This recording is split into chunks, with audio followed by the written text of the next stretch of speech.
শিলিগুড়ি মহকুমার জ্যোতিনগরে একটি বাড়িতে লক্ষাধিক টাকার সোনার অলংকার নগদ টাকা চুরির ঘটনায় ব্যাপক চাঞ্চল্য ছড়ালো। শিলিগুড়ি মহকুমা পরিষদের অন্তর্গত ফাঁসিদেহ ব্লকের জ্যোতিনগরে একটি বাড়িতে লক্ষাধিক টাকার সোনার অলংকার ও নগদ টাকা চুরির ঘটনায় ব্যাপক চাঞ্চল্য ছড়ালো গোটা এলাকায়।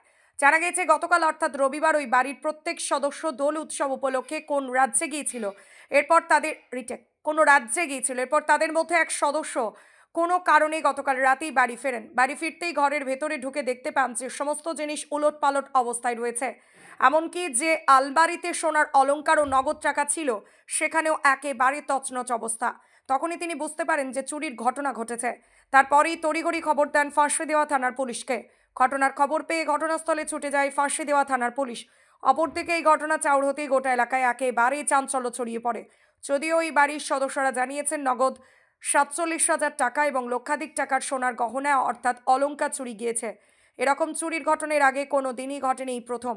অবিলম্বে পুলিশ প্রশাসনের উচিত গোটা ঘটনা তদন্ত করে যে বা যারা এরকম ঘটনা ঘটেছে তাদের কঠোর থেকে কঠোরতম শাস্তি দেওয়া হোক।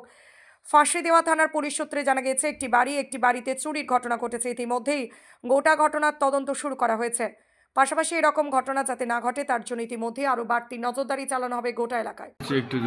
অ্যাকচুয়ালি আমি সন্ধ্যার দিকে একটা কাজ করি, সেখানে কাজে যাই। 6টার দিকে কাজে গেছিলাম আর 7:45টার দিকে আসি। যেই টাইমে ডেলি আসি ওই টাইমে আসছি।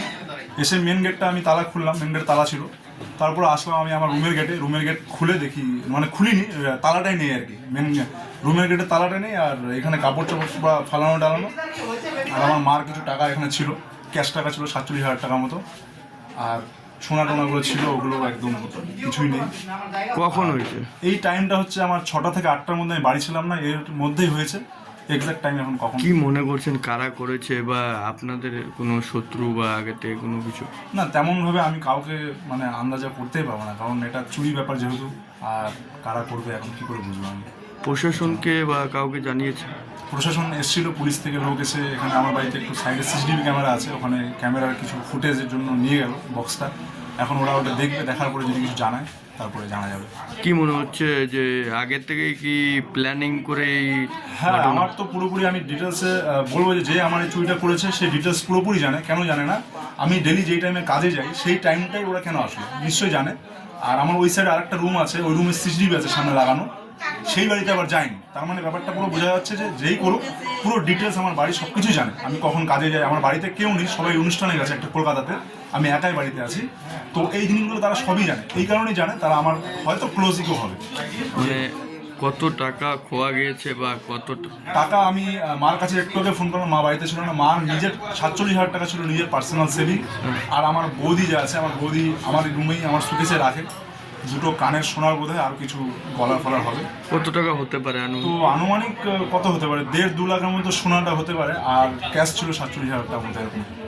তা এত জনবহুল এলাকাতে এভাবে চুরি হয়ে গেল, কিভাবে দেখছেন বিষয়টা কি বলবো, রাস্তার পাশে আমার বাড়ি, একদম মেন রাস্তা আমার। তারপরেও আর কি বাড়িতে ঢুকে কোনো বুঝতেই পারলাম না যে এইভাবে। আর এটা আমার বাড়ি প্রথম না, এর আগেও হচ্ছে আমার এলাকার আশেপাশে, জ্যোতিনগরের আশেপাশে আমার বাড়ি জ্যোতিনগর। তো সব জায়গায় হচ্ছে এরকম, আমার বাড়িতেও হয়ে গেল। আগামী দিনে হয়তো আবার কারো বাড়িতে হবে।